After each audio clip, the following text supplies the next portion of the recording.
posible que ciertas circunstancias que has tenido que atravesar en tu vida te hayan llevado a preguntarte alguna vez, ¿quién soy? O ¿cuál es mi propósito en la vida?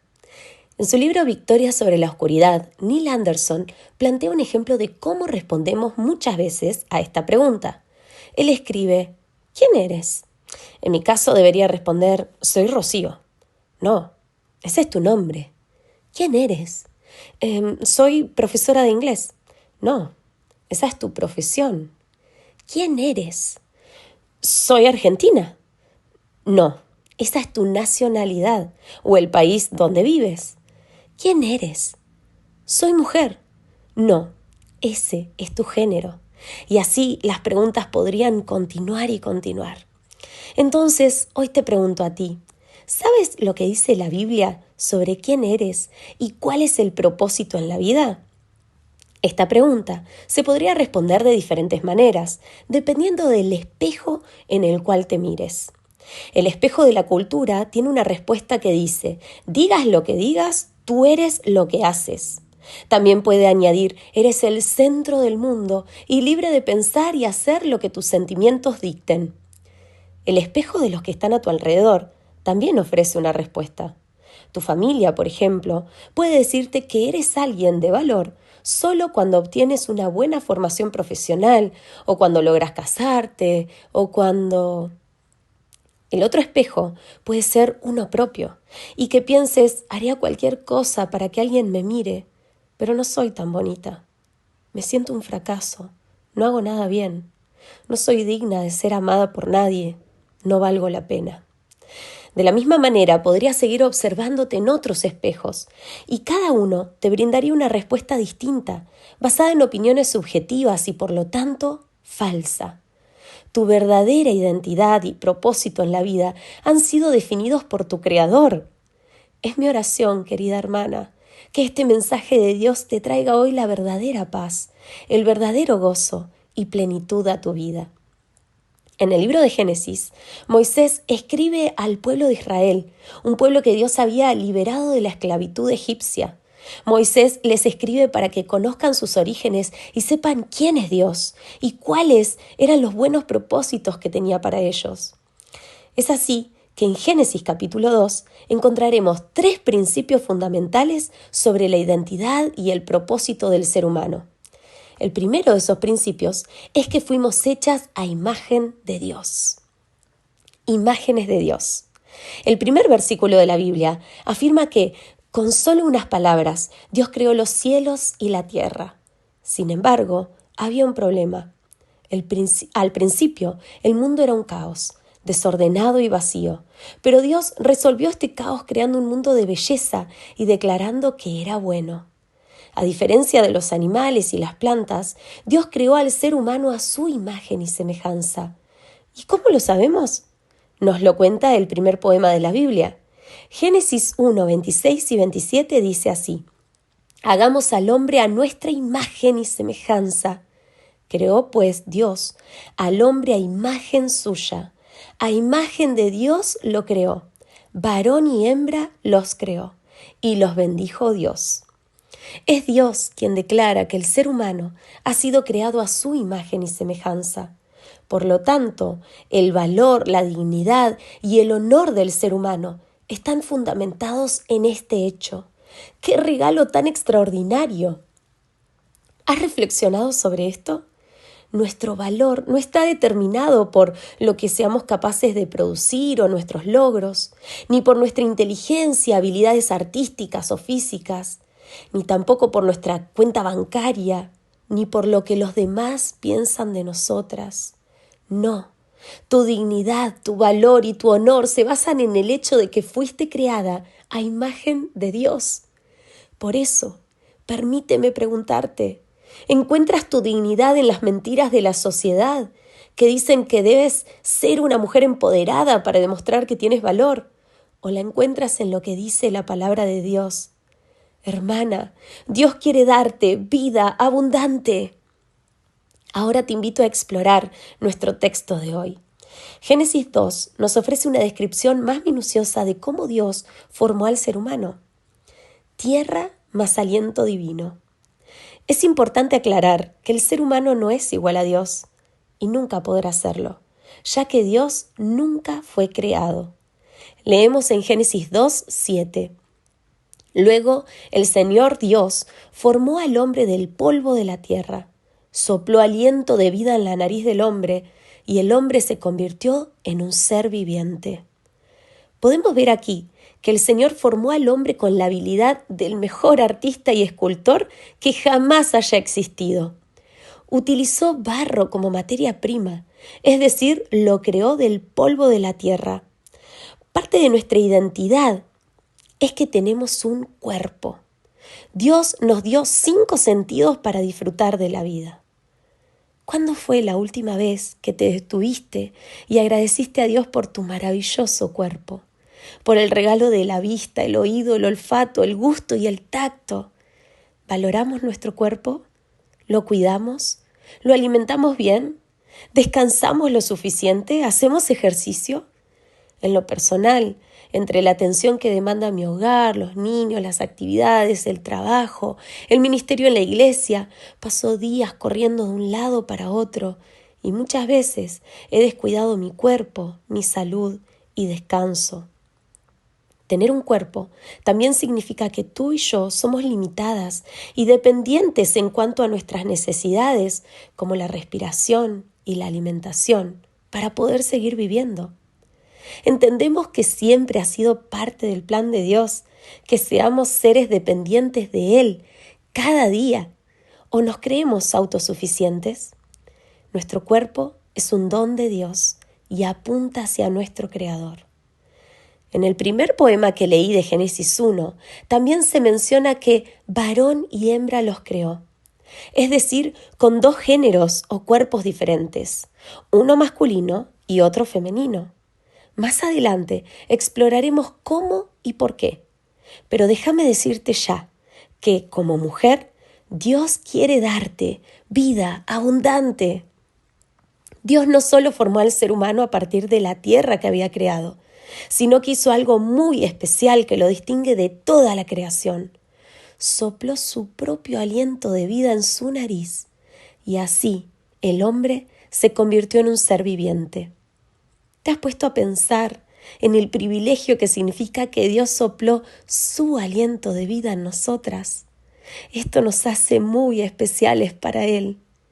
Todo el resto de la Biblia contará cómo Dios amó tanto a sus criaturas que estuvo dispuesto a dar lo más valioso que tenía para que tuvieran vida eterna. Dios continuamente va a soñar con un mundo en el que hayan seres humanos. Y como dice el salmista, ¿quiénes somos para que nos corones de gloria y honra? ¿No es asombroso? Dios quiere darnos vida abundante.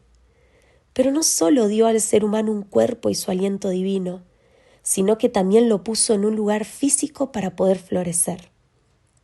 En el lugar de Dios. Un hogar.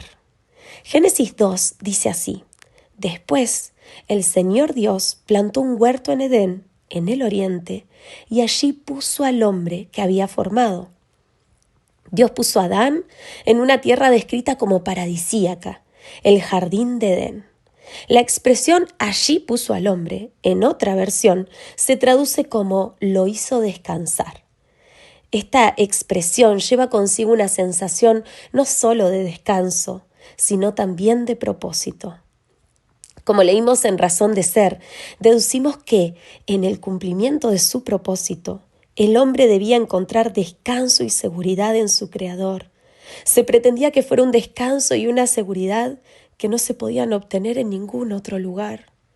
Hay una sensación de hogar en Edén. Dios puso al hombre y más tarde una mujer en un jardín para que encontraran descanso y seguridad en él.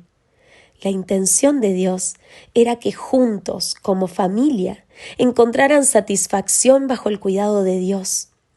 Edén fue el lugar donde el cielo y la tierra se cruzaron, lo divino y lo terrenal se encontraron. Y te pregunto, hermana, ¿has encontrado seguridad y descanso en el lugar donde Dios te ha puesto? No porque sea un paraíso, aunque tal vez lo sea, sino porque Él te ha colocado allí y desea darte su descanso y propósito en el lugar donde te ha llamado a vivir. Repito mi pregunta, ¿encontraste seguridad y descanso en el lugar en el que Dios te puso? Si no tienes paz, Él te invita diciendo, ven a mí y encontrarás descanso para tu alma. Dios quiere darte vida abundante. Regresamos al jardín del Edén. Dios no solo les dio un hogar, sino que también les proveyó todo lo que necesitaban para disfrutar de su vida. Su provisión. El Señor Dios hizo que crecieran del suelo toda clase de árboles hermosos y que daban frutos deliciosos. El cuerpo del hombre necesitaba alimento para su subsistencia, y Dios lo proveyó en forma de deliciosos frutos. No solo eran agradables a la vista, sino que tomar de ellos también era muy fácil. El hombre solo tenía que recibir la comida de los árboles que Dios había provisto. ¿Qué tal si tuviéramos acceso a la mejor comida del mundo simplemente tomando los frutos de los árboles que Dios ha puesto a nuestro alrededor? Si eres argentina y amas al asado, esta no sería una buena noticia. Pero, ¿y si te dijera que así de sencillo será obtener el alimento en la nueva tierra que estudiaremos al final de nuestra serie? Imagínate no pasar más horas tratando de que nos salga bien el arroz con pollo. Pero seguimos leyendo nuestro texto. En medio del huerto puso el árbol de la vida y el árbol del conocimiento del bien y del mal. Dios puso en el centro de este lugar paradisíaco un árbol muy especial llamado árbol de la vida. Este árbol daba vida eterna a los que comían de él. En su video, Tim Mackie dice que este árbol representa la vida de Dios y el poder creador. Y este árbol transforma la vida de quienes la coman. Da vida eterna. Este punto es muy importante para el resto de la historia de la humanidad, pero no te lo quiero spoilear. Fíjate en el versículo que hay 2 árboles en el centro del jardín. El otro es el árbol del conocimiento del bien y del mal, un árbol importantísimo, del cual hablaremos en el próximo sermón. Continuamos. Un río salía de la tierra de Edén que regaba el huerto y después se dividía en 4 ramales. Al principio, la tierra estaba desierta, vacía y desolada, pero Dios proveyó un manantial que se convirtió en una fuente de vida para toda la creación. De este manantial surgió más vegetación, dando sustento tanto a los animales como a los seres humanos, y así se formó el asombroso ecosistema que conocemos hoy. De este manantial nacían 4 ríos, los cuales regaban tierras distantes. Dios bendijo su creación al proporcionar los medios necesarios para que la vida floreciera en todos los rincones. Sin embargo, ¿la vida en Edén se trataba de libertad sin restricciones? No, en absoluto. Dios, que conocía lo que era mejor para sus criaturas porque Él las había creado, fue quien definió el bien y el mal. Leemos en las Escrituras: pero el Señor Dios le advirtió: puedes comer libremente del fruto de cualquier árbol del huerto, excepto del árbol del conocimiento del bien y del mal. Si comes de su fruto, sin dudarlo, morirás.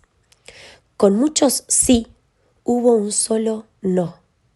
Dios les dio todo en abundancia, pero hubo un solo árbol del cual no debían comer. Era el árbol del conocimiento del bien y del mal. ¿Por qué? Para protegerlos.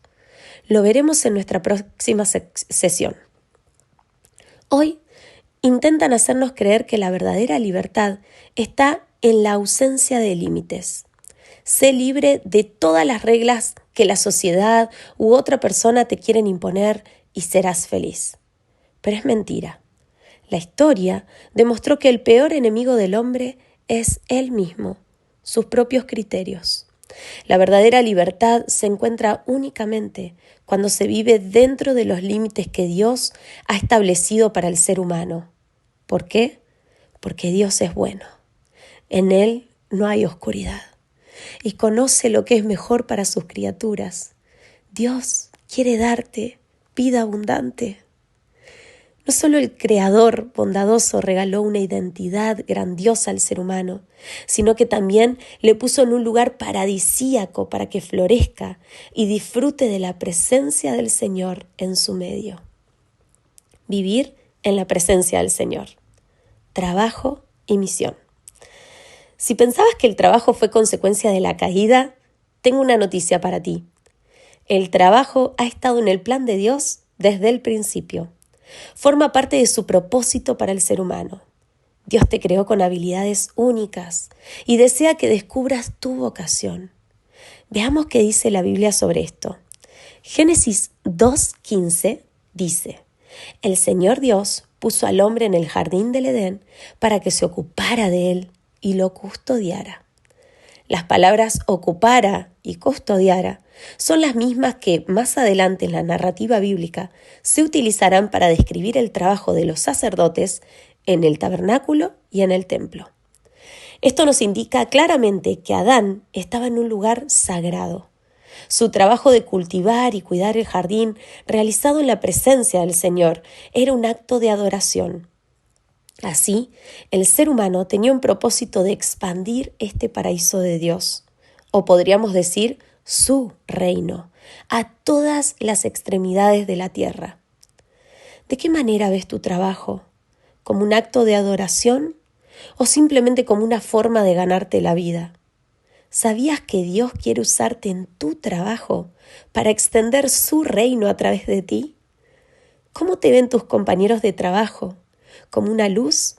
¿O más bien como alguien que siempre se queja de todo y que no muestra interés en su trabajo ni en las personas con quienes trabaja? A diferencia del resto de la creación, la humanidad, portadora de la imagen de Dios, fue concebida con una gran misión o vocación. Génesis 1 dice así: Luego Dios los bendijo con las siguientes palabras: Sean fructíferos y multiplíquense, llenen la tierra y gobiernen sobre ella. Dios dio a los seres humanos la misión de gobernar juntos, hombres y mujeres, sobre la tierra, o dicho de otra manera, ser sus representantes en el mundo que Él había creado. Como portadores de la imagen de Dios, estaban llamados a subyugar la tierra, es decir, a crear civilizaciones con todo lo que esto implica, desde nombrar a los animales de todas las especies, hasta construir torres, desarrollar computadoras, escribir poesía o crear música que exalte el nombre de Dios. Tenían que ser buenos mayordomos.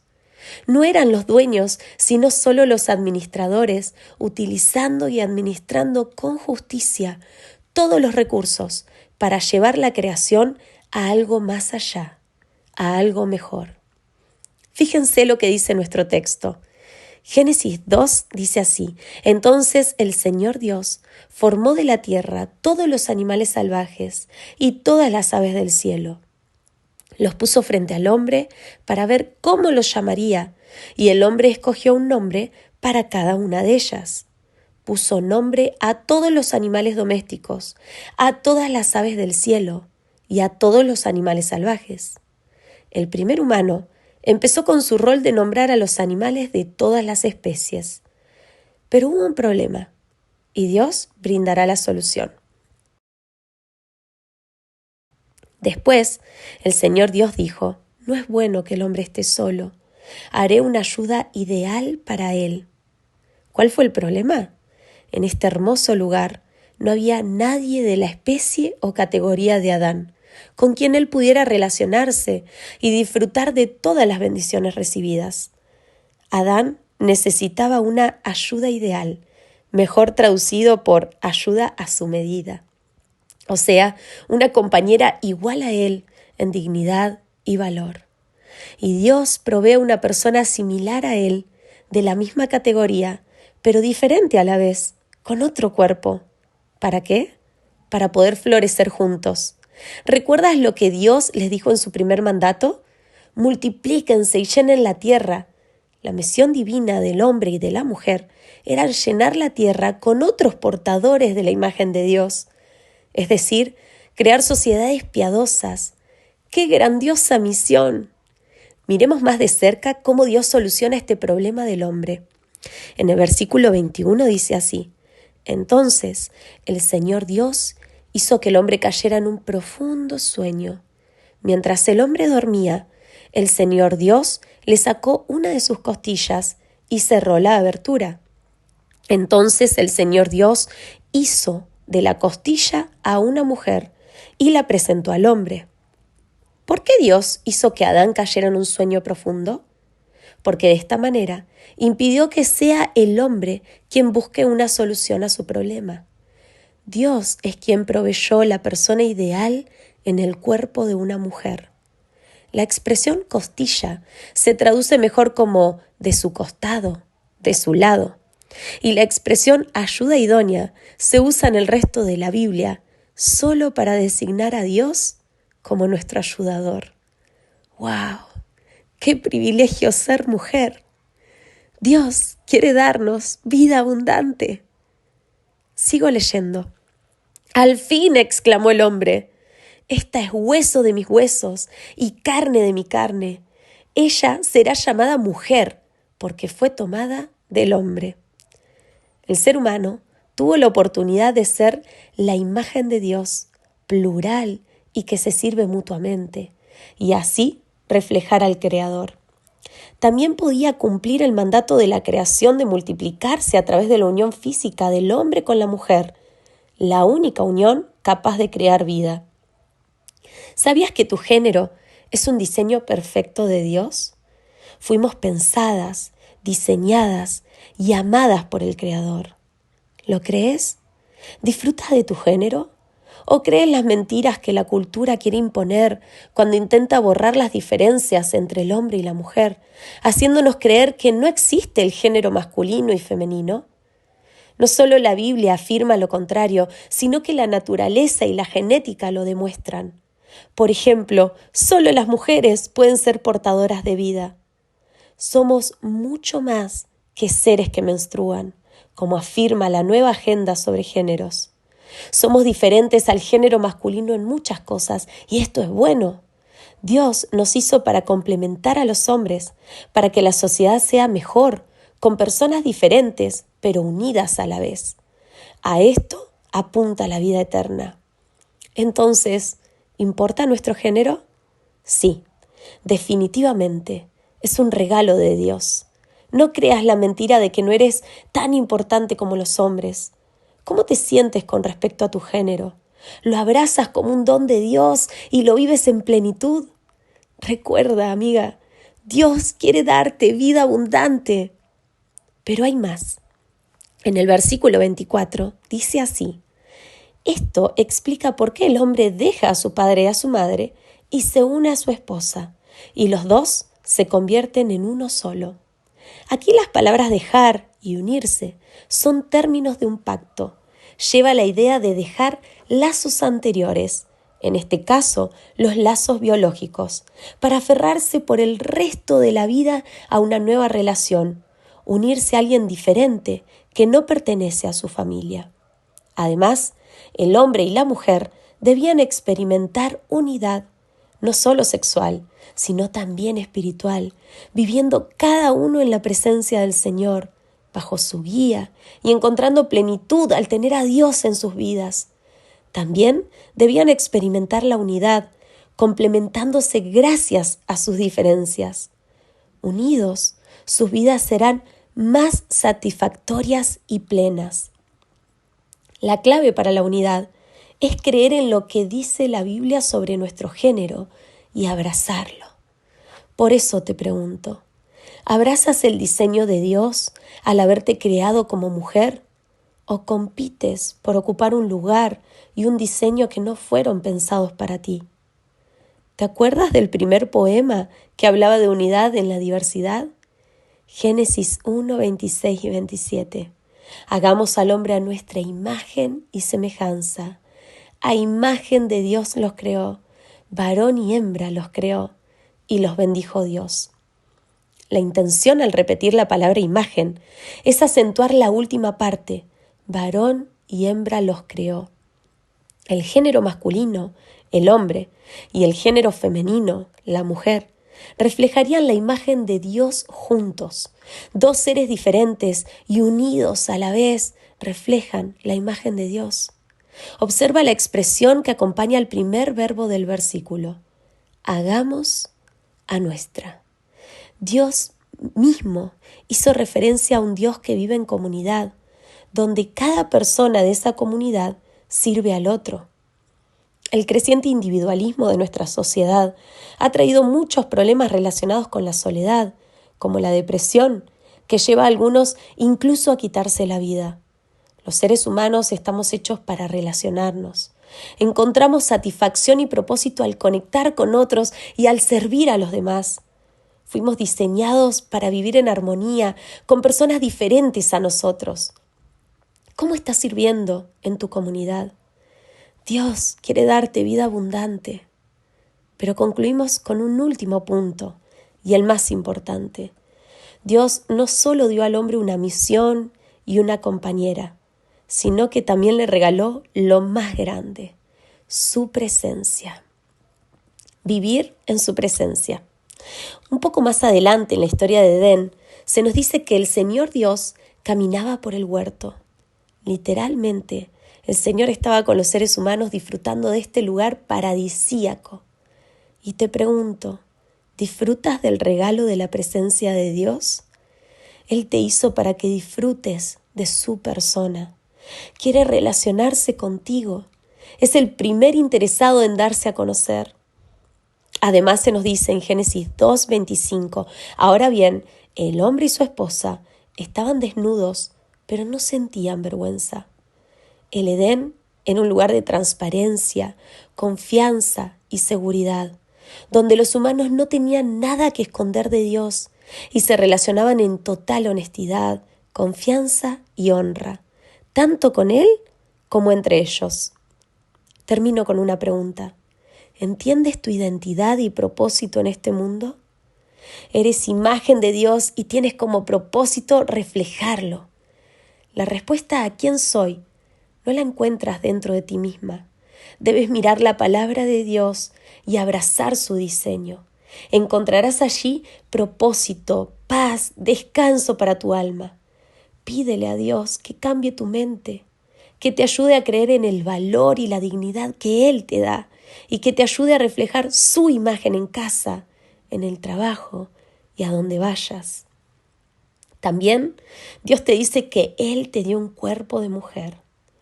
¿Abrazas el diseño soñado por tu Creador? Pídele que te ayude a amarte como te hizo. Te hizo como compañera del hombre, con la misma tarea de subyugar la tierra juntos y servir a los demás. Pídele a Dios que te dé sabiduría para saber cómo ser la mejor ayuda en esta gran tarea. Dios quiere relacionarse contigo de forma personal. Pídele a Dios que te ayude a encontrarle cada día, a apartar un tiempo para estar a solas con Él y su palabra. Amiga, Dios quiere darte vida abundante. Pero cuidado, leemos mucho más adelante en la palabra de Dios, en Juan 10:10. El propósito del ladrón es robar y matar y destruir. Mi propósito es darles una vida plena y abundante. ¿Sientes que alguien te ha robado el gozo? ¿Sientes que alguien ha destruido tu identidad verdadera y tu propósito? ¿Quién es el ladrón que te quiere quitar la vida abundante que Dios soñó para ti? ¿Cómo logrará Dios cumplir sus buenos propósitos? Lo iremos descubriendo a medida que sigamos estudiando juntas esta maravillosa historia real, inspirada por un Dios que ama tanto al mundo y a ti, que sigue deseando guiarnos hacia una vida abundante y eterna.